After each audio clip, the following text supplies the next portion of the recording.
त्याची भजी तळताना काळजी घ्यायची. आपूट आपूट मकाचं दाणं ह्यात राहिलेलं आहे तर ते अंगावर ओढून येते. एकदम कुरकुरीत अशी भजी केली आत्याने. आत्या, त्या स्वीट कॉर्न पासून काय बनवून देतात तुम्ही मला असं छान? कणसापासून आम्ही मका सोलून तेलमीठ लावून किंवा शिजवून अशीच नुसती जाळावर भाजून खाल्ली ती. पण आता तसं न करता ह्याच्या वेगळ्या पद्धतीनं मी ह्याची भजी करते. भजी कशी करायची ही तुम्हाला पण दाखवते. ही मका सोलून घेतली आहे, लई बारीक करायचं नाही, नुसतं ह्याला फोडून घ्यायची. मका अशीच जर आपण भज्यात टाकली तर अंगावर उडून येते.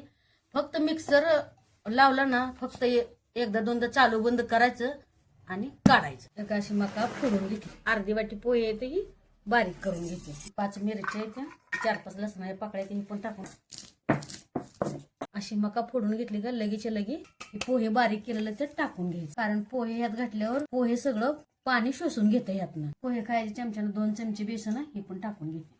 थोडी जिरी आहे ती जिरी पण टाकून घेते. लाल चटणी आहे थोडीशी हळद आहे, चवीपुरतं मीठ आहे, ताजी कोथिंबीर आहे ती पण टाकून, मिरची आणि लसूण काढलेलं हे पण टाकून घेते. सगळं असं कालवून घेते.